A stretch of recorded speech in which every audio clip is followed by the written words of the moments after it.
1979 সালের ইরান বিপ্লব ছিল একটি আগুনের ফুল, একটি জাতির জেগে ওঠার মহাকাব্যিক আখ্যান, যেখানে তেলের কূপের আলোয় জ্বলে উঠেছিল লক্ষ মানুষের স্বপ্ন, যেখানে আজান আর বিপ্লবের সুর মিলেমিশে এক হয়ে গিয়েছিল। 1978 সালের শীতের এক সন্ধ্যায় তেহরানের আকাশ ছিল ধূসর। রাস্তায় রাস্তায় মানুষের ঢল, চোখে আগুন, বুকে ক্ষোভ, কণ্ঠে একটাই স্লোগান, মার্গবার শাহ, অর্থাৎ শাহের মৃত্যু হোক। 100 বছরের পুরনো পারস্যের মাটি সেদিন কেঁপে উঠেছিল। ইতিহাসের চাকা ঘুরছিল, এবং সেই ঘূর্ণনের কেন্দ্রে ছিল একটি প্রশ্ন, একটি জাতি কি তার নিজের ভাগ্য নিজে লিখতে পারে? আসসালামু আলাইকুম প্রিয় দর্শক ও শ্রোতাবৃন্দ। এই গল্প শুধু একটি বিপ্লবের গল্প নয়, এটি লক্ষ মানুষের স্বপ্ন, ভয়, আশা আর বিশ্বাসের গল্প। এটি সেই ইরানের গল্প, যে দেশ হাজার বছরের সভ্যতা বুকে নিয়ে বিংশ শতাব্দীর রাজনীতির জটিল আবর্তে ঘুরপাক খেয়েছিল। ইরান বিপ্লবের বিস্তারিত জানতে চ্যানেলটি সাবস্ক্রাইব করুন এবং ভিডিওটি না টেনে শেষ পর্যন্ত দেখুন।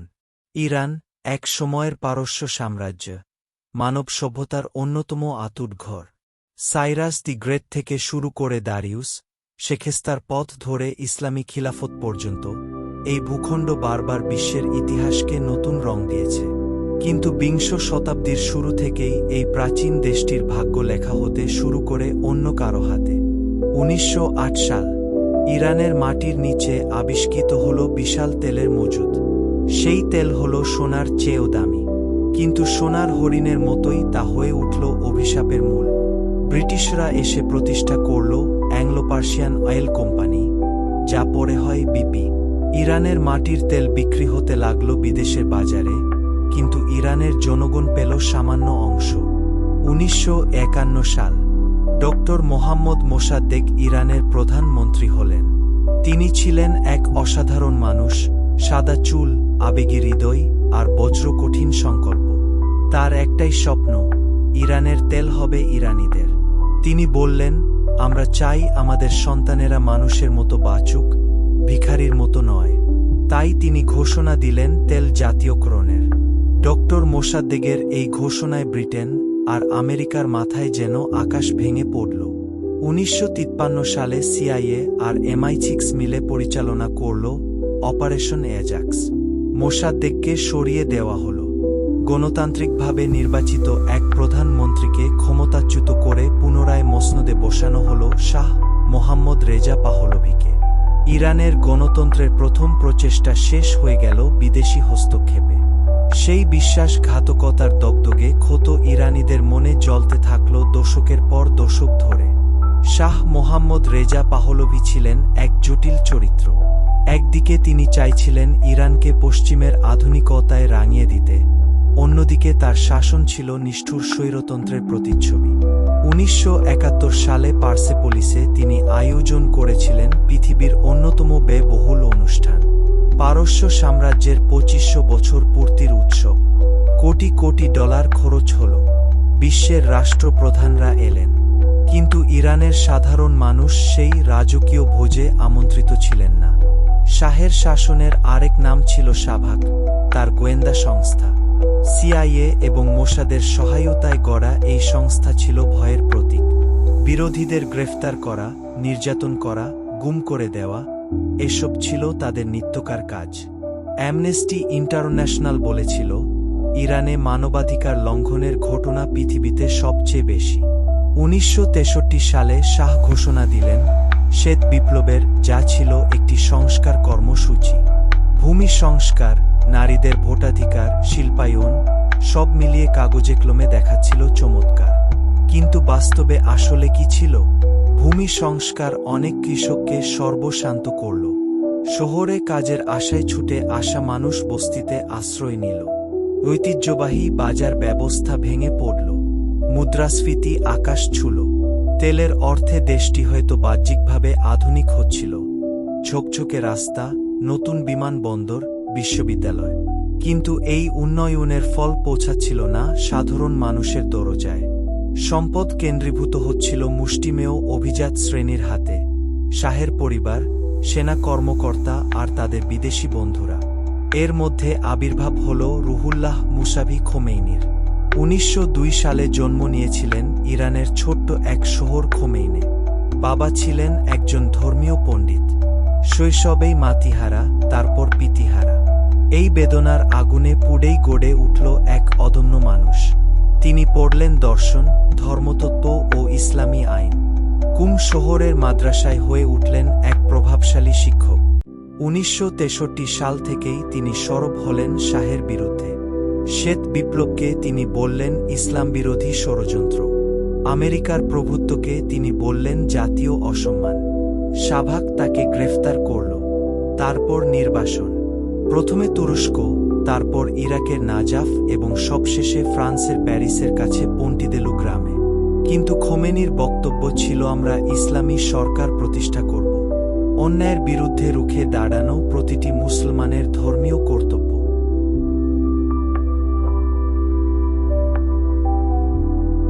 বিস্ময়কর ব্যাপার হল, নির্বাসনে থেকেও খোমেনি হয়ে উঠলেন ইরানি বিপ্লবের প্রাণপুরুষ। তার বক্তৃতা ক্যাসেটে রেকর্ড করা হতো প্যারিসে, তারপর লুকিয়ে পাঠানো হতো ইরানে। মসজিদে মসজিদে, বাজারে বাজারে, বিশ্ববিদ্যালয়ের করিডোরে ছড়িয়ে পড়ত সেই কণ্ঠস্বর। একটি বৃদ্ধ মানুষের গলার স্বর হয়ে উঠল কোটি মানুষের প্রতিবাদের ভাষা। খোমেনির রাজনৈতিক দর্শন ছিল ভেলায়েতে ফকিহ, অর্থাৎ ইসলামী আইনজ্ঞ ফকিহের শাসন। তার মতে, যতদিন ইমাম মাহদী অনুপস্থিত, ততদিন একজন উচ্চ মর্যাদার মুজতাহিদের নেতৃত্বেই পরিচালিত হওয়া উচিত সমাজ ও রাষ্ট্র। এই ধারণা ছিল শিয়া রাজনৈতিক চিন্তার এক বৈপ্লবিক পরিবর্তন। 1970 দশকের মাঝামাঝিতে তেলের দাম হঠাৎ বেড়ে যাওয়ায় ইরানে অর্থের স্রোত এলো। কিন্তু এই হঠাৎ সম্পদ মুদ্রাস্ফীতির জন্ম দিল। শহরে আবাসন সংকট তীব্র হল। গ্রামের মানুষ ছুটে এলো শহরে, কিন্তু কাজ পেল না। সরকারি নীতির কারণে ক্ষুদ্র ব্যবসায়ীরা ধ্বংস হল। বাজারের ঐতিহ্যবাহী বাজারি শ্রেণী, যারা এক সময় রেজা শাহের প্রতি নিরপেক্ষ ছিল, তারা পরিণত হল তীব্র বিরোধী শক্তিতে। এদিকে 1977 সালে আমেরিকার ক্ষমতায় এলেন জিমি কার্টার। তার বৈদেশিক নীতির কেন্দ্রে ছিল মানবাধিকার। মিত্র দেশগুলোকেও চাপ দেওয়া শুরু হল মানবাধিকার পরিস্থিতি উন্নয়নের জন্য। রেজা শাহও কিছুটা ছাড় দিতে বাধ্য হলেন। তিনি রাজনৈতিক বন্দীদের মুক্তি দিলেন ও সামান্য বাকস্বাধীনতাও ফিরিয়ে দিলেন। কিন্তু এই সামান্য ছাড়নি হল বিপজ্জনক। চাপা পড়া ক্ষোভ আস্তে আস্তে মাথাচাড়া দিয়ে উঠল। 1977 সালের শেষ দিকে লেখক, কবি, বুদ্ধিজীবীরা রেজা শাহের বিরুদ্ধে খোলা চিঠি লিখলেন। মানবাধিকার সংগঠন গড়ে উঠল। বিশ্ববিদ্যালয়গুলোতে প্রতিবাদ সভা হতে লাগল। ইরান হয়ে গেল জ্বলন্ত বারুদের স্তূপ। এখন শুধু একটা ফুলকির অপেক্ষা। সেই ফুলকি এলো 1978 সালের জানুয়ারিতে। সরকারি একটি পত্রিকায় খোমেনিকে নিয়ে কুৎসামূলক একটি প্রবন্ধ প্রকাশিত হল। পবিত্র নগরী কুমের ধর্মীয় ছাত্ররা বিক্ষোভে ফেটে পড়ল। পুলিশ গুলি চালাল। নিহত হল কয়েকজন। শিয়া প্রথা অনুযায়ী মৃত্যুর 40 দিন পর আবার স্মরণ সভা, আবার বিক্ষোভ, আবার মৃত্যু। প্রতি 40 দিনে বিপ্লবের শিখা আরও উজ্জ্বল হতে লাগল। সেপ্টেম্বরের 8 তারিখ 1978 সাল, তেহরানের জালেহ চত্বরে জমায়েত হল হাজার হাজার মানুষ। সামরিক আইন সবে জারি করা হয়েছিল, কিন্তু অনেকেই তা জানতেন না। হেলিকপ্টার থেকে নির্বিচারে গুলি চালানো হল ভিড়ের মধ্যে। নিহত হল শত শত মানুষ। ইতিহাসে এই দিনটির নাম হল কালো শুক্রবার। এরপর আর পিছিয়ে যাওয়ার কোনো পথ রইল না। একটি ভুল ধারণা প্রচলিত আছে যে ইরান বিপ্লব ছিল শুধু ইসলামী মৌলবাদীদের বিপ্লব। আসলে এটি ছিল এক অভূতপূর্ব জনজোয়ার, যেখানে একসাথে কাঁধে কাঁধ মিলিয়েছিল অসংখ্য ভিন্ন মতের ও ভিন্ন শ্রেণীপেশার মানুষ। বাম, মার্ক্সবাদী এবং ইসলামী সমাজতন্ত্রের সম্মিলনে তৈরি হয়েছিল এক শক্তিশালী আন্দোলন। তারা চাইছিল শ্রমিকদের মুক্তি ও পুঁজিবাদী শোষণের অবসান। মোসাদ্দেগের উত্তরসূরি জাতীয়তাবাদীরা চাইছিল সত্যিকারের গণতন্ত্র, সংসদীয় শাসন ও বিদেশি প্রভাবমুক্ত একটা স্বাধীন ইরান। খোমেনির নেতৃত্বে ধর্মীয় আলেম শ্রেণী ও তাদের অনুসারীরা চাইছিলেন ইসলামী শাসন ব্যবস্থা। মধ্যবিত্ত বিশ্ববিদ্যালয়ের ছাত্ররা, শিক্ষক, চিকিৎসক ও প্রকৌশলীরা শাহবাগের দমনপীড়ন আর বৈষম্যে ক্লান্ত হয়ে যোগ দিলেন বিপ্লবে। এই বিপ্লবে নারীদের ভূমিকাও ছিল অসামান্য। হাজার হাজার নারী রাস্তায় নেমেছিলেন, ব্যারিকেডে দাঁড়িয়েছিলেন। তারা চাইছিলেন সমতা ও মুক্তি। 1978 সালের শেষ দিকে ইরানের তেল কর্মীরা ধর্মঘট করল। এটি ছিল বিপ্লবের অর্থনৈতিক অস্ত্র। তেল উৎপাদন ধপ করে পড়ে গেল। শাহের সরকারের রাজকোষ শূন্য হতে লাগল। একটি দেশের অর্থনীতি থেমে গেল কর্মীদের নীরব প্রতিরোধে। 1978 সালের শেষ মাসগুলোতে শাহ মোহাম্মদ রেজা পাহলভি হয়ে পড়লেন এক বিধ্বস্ত মানুষ। বাইরে বিক্ষোভ, ভেতরে অসুস্থতা।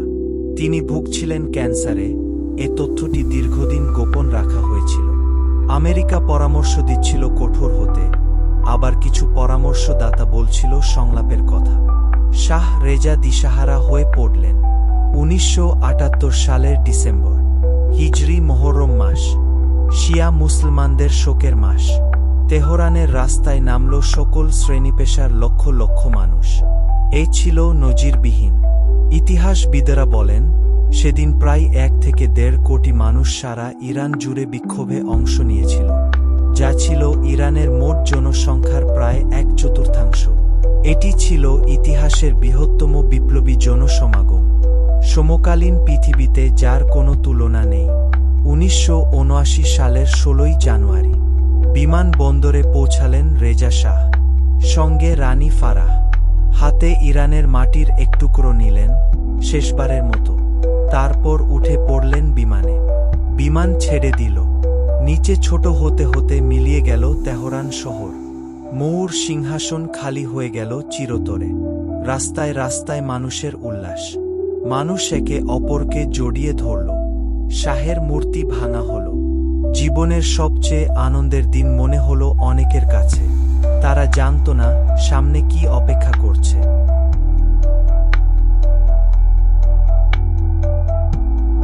পহেলা ফেব্রুয়ারি 1979 সাল।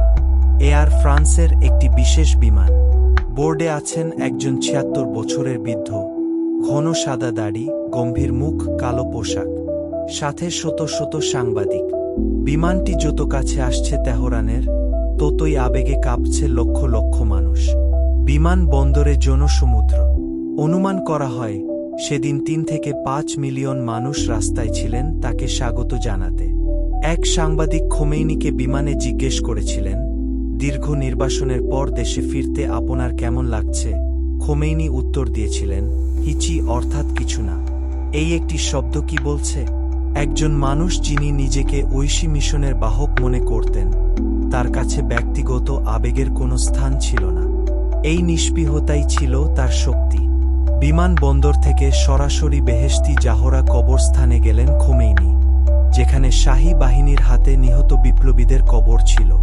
সেখানে দিলেন এক ঐতিহাসিক ভাষণ।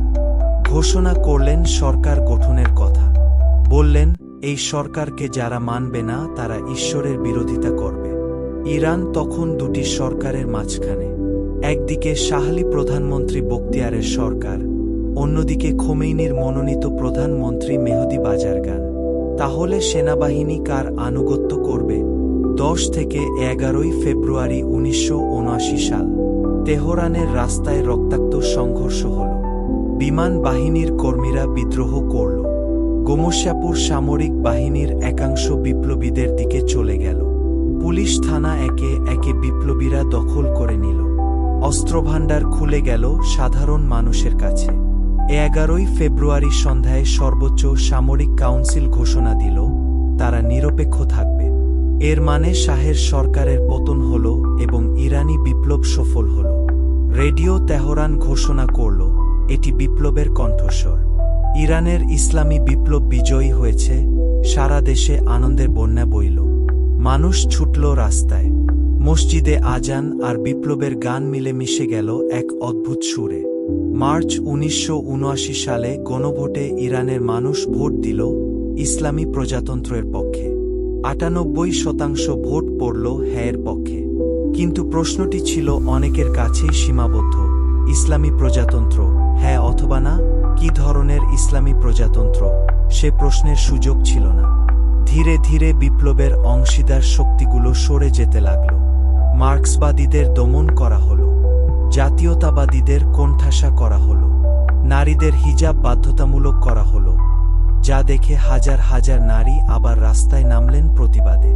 কিন্তু তখন ক্ষমতার কাঠামো পাল্টে গেছে। নভেম্বর 1989 সাল, ছাত্ররা দখল করল তেহরানে মার্কিন দূতাবাস। 52 জন আমেরিকান কূটনীতিক ও নাগরিক জিম্মি হলেন। 444 দিন ধরে চলে এই জিম্মি সংকট।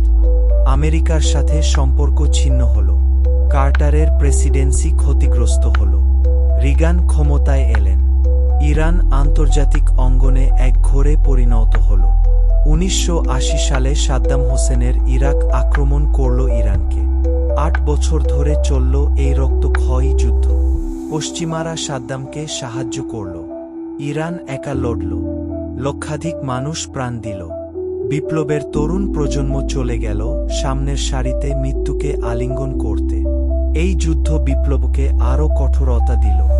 বাইরের শত্রুর ভয় দিয়ে ভেতরের বিরোধিতা দমন করা সহজ হল। ইরান বিপ্লব শুধু ইরানকে বদলায়নি, পুরো মধ্যপ্রাচ্যের ভূরাজনীতিকে ওলটপালট করে দিয়েছে। সৌদি আরব ভয় পেল। শিয়া সংখ্যা গরিষ্ঠ দেশগুলোতে বিপ্লবের ঢেউ ছড়িয়ে পড়ার আশঙ্কায় উপসাগরীয় রাজতন্ত্রগুলো কঠোর হল। ইসলামী চরমপন্থার একটি নতুন মডেল তৈরি হল, যা দশকের পর দশক ধরে বিশ্ব রাজনীতিকে প্রভাবিত করতে থাকবে। ইরানের সমর্থনে লেবাননে জন্ম নিল হিজবুল্লাহ। হামাস পেল ইরানের পৃষ্ঠপোষকতা। ইরাক, সিরিয়া, ইয়েমেনে শিয়া রাজনীতি নতুন শক্তি পেল। বিপ্লবে নারীরা অসামান্য ভূমিকা রেখেছিলেন।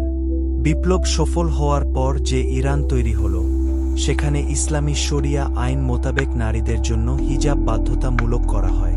তবে বিপ্লব পরবর্তী ইরানে নারীদের শিক্ষা ও কর্মসংস্থান অবারিত করা হয়। বিশ্ববিদ্যালয়ে মেয়েদের উপস্থিতি ছেলেদের ছাড়িয়ে গেছে। ইরানি নারীরা আইনি সীমাবদ্ধতার মধ্যেও বিভিন্ন কর্মক্ষেত্রে সমানভাবে কাজ করে যাচ্ছেন। 1989 সালে মারা গেলেন আয়াতুল্লাহ খোমেনি। তার মৃত্যুতে লক্ষ লক্ষ মানুষের কান্না ছিল অকৃত্রিম। যতই তার শাসন নিয়ে প্রশ্ন থাকুক না কেন, তার উত্তরসূরি হলেন আলী খামেনেই, যার শাসন আজও অব্যাহত। 1979 সালের ইরান বিপ্লব ছিল বিংশ শতাব্দীর অন্যতম গুরুত্বপূর্ণ ঘটনা। এটি প্রমাণ করেছিল যে একটি জাতি নিরস্ত্র হলেও কামানবন্দুকের বিরুদ্ধে জনমানসের শক্তিতে জয়ী হতে পারে। কিন্তু এটি এও দেখিয়েছিল যে বিপ্লব মানেই মুক্তি নয়, বিপ্লবের পরেও লড়াই চলে। শাহের স্বৈরাচারের বিরুদ্ধে বিপ্লব হয়েছিল, কিন্তু বিপ্লব পরবর্তী ইরানও নিখুঁত হয়নি। লক্ষ মানুষ যে স্বাধীনতার স্বপ্ন দেখেছিলেন, তা পুরোপুরি পূরণ হয়নি। তবু ইরানের মানুষ হাল ছাড়েননি। তারা নিরন্তর সংগ্রাম চালিয়ে যাচ্ছেন। প্রিয় দর্শক ও শ্রোতাবৃন্দ, ইরান বিপ্লবের এই ঘটনা থেকে একটি জাতি কি শিক্ষা পেতে পারে, কমেন্টে জানান। ভিডিওটি ভালো লাগলে লাইক করুন ও বন্ধুদের সাথে শেয়ার করুন। আর এ ধরনের আরও ঐতিহাসিক শিক্ষামূলক ভিডিও সহজে পেতে চ্যানেলটি সাবস্ক্রাইব করে সাথেই থাকুন। ধন্যবাদ।